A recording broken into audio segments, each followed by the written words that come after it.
headquarter code here is what the headquarters is doing. So it does some spawning soldiers. I've got nice code documentation here.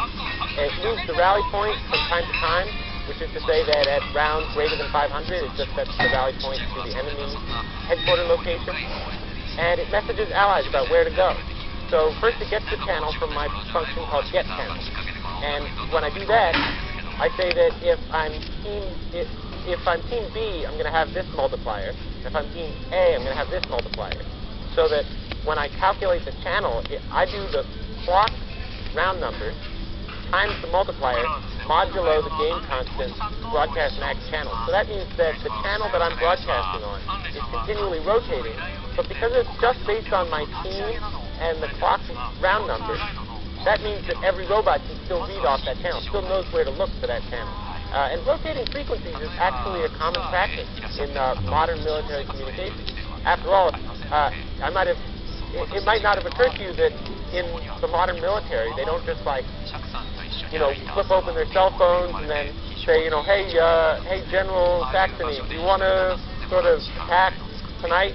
And the general goes, yeah, maybe, I might, I'm not sure, maybe I'll send you an email. Like, they often use radio because there's like not internet connection out there in the middle of nowhere.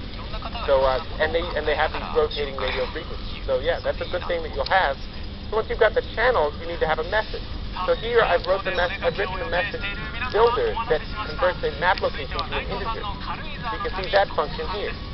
All I do is I multiply the x value by 1,000, and I add the y value. So then both x and y values are included. Finally, on the unpacking side, I use this function to turn the integer back into a map location. It makes life easier. So then, at the robot side, you can see the result. So we're gonna show Swarm 1 versus Swarm 2. Swarm 2 has two advantages. So here Swarm 2 is in blue. And Swarm 2 has two advantages. The first of which is that it receives the messages from the headquarters. So it'll go attack at round 500 rather than the round that these guys are attacking, which is round 200. So I guess it has sort of an advantage there. And second advantage is it doesn't defuse mines in combat. Some of you may be familiar with World of Warcraft or those type games. Defusing mines in combat is like looting in combat. Definitely a no-no. That's not how to be a team player. You can see the result is that just because you aren't defusing mines in combat, where the other team was, you end up with almost your whole army remaining. What a huge difference. And then quickly at round 500, you can see that these guys are successfully receiving a goal. And here in size 0.0001 font, you can see that it knows its current location, and it has a goal location, which has been broadcast from this guy. So there you can see a little example, but that's not as exciting as it might be. Let's consider adding some distance tolerance in go-to locations. So let's do that, so that when they go to a location, they don't just keep like bobbling around in there, so they can actually start to get work done. So here they're going to location, and then they just sort of calm down, and they take their spot, and they sit there. It's really nice. And if they're on a certain tile, I even have them lay a mine. So this is a neato thing that I thought of. Is if you lay mines not in a fully dense pattern, then when the enemy attacks, you have the opportunity to sort of whittle them down. Because you might have this situation. It's kind of hard to see on this map.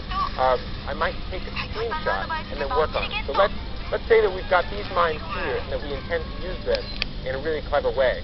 I mean, yeah. So let's go east. Super lead.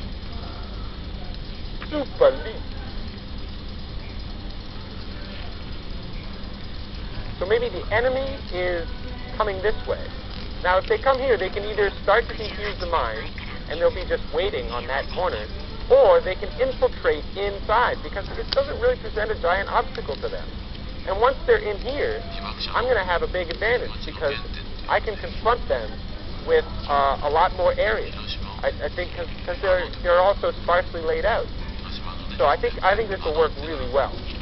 And if they want to retreat, there's definitely no way that's going to work for them, because they can't do any real cycling in this configuration. I think it's going to totally mess them up.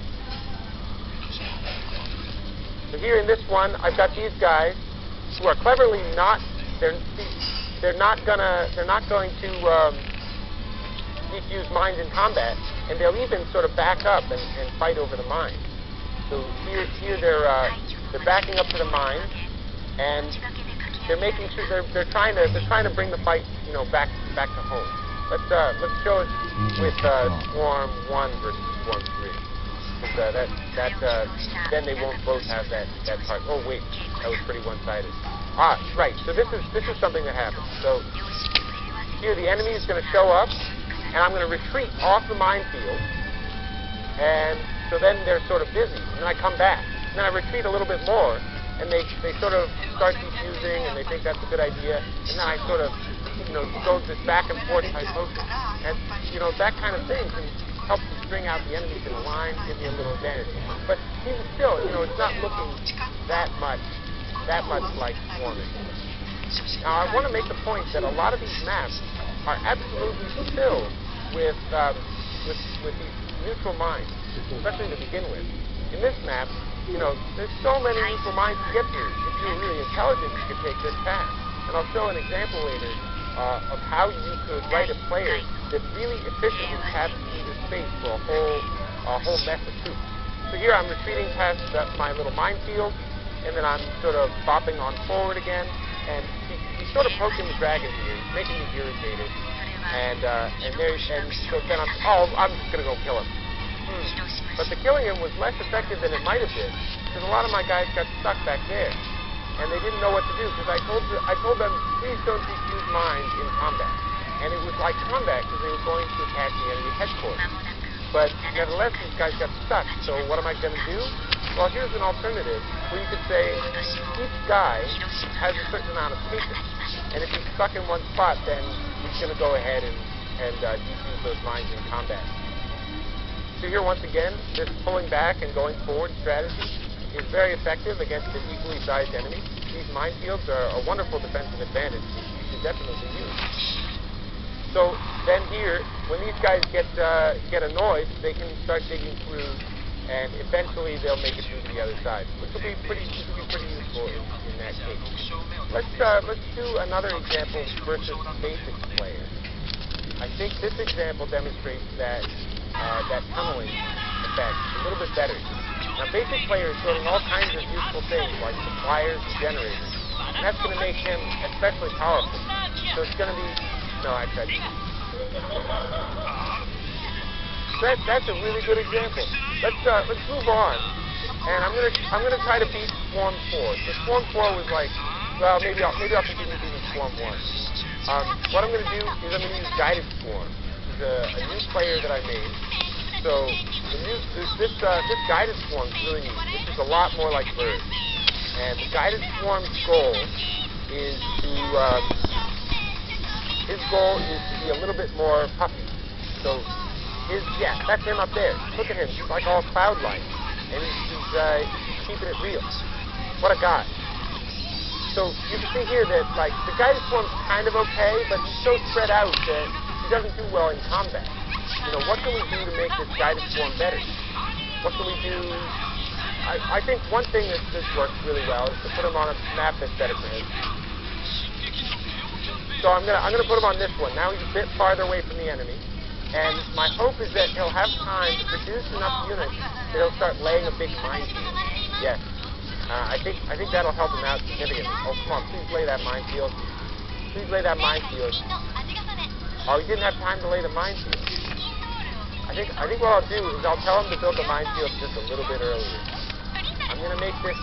Right now I've got it. Don't let me change the wrong code. It's so easy to do that. You think robotplayer.java is the code you're working on, and it is, but you're wrong. So I was working on Guided Swarm 1, and I want the headquarters code to start building these robots. I want him to research pickaxe. And once he's researched pickaxe, I told him to tell the other guys on channel +1. So here, you could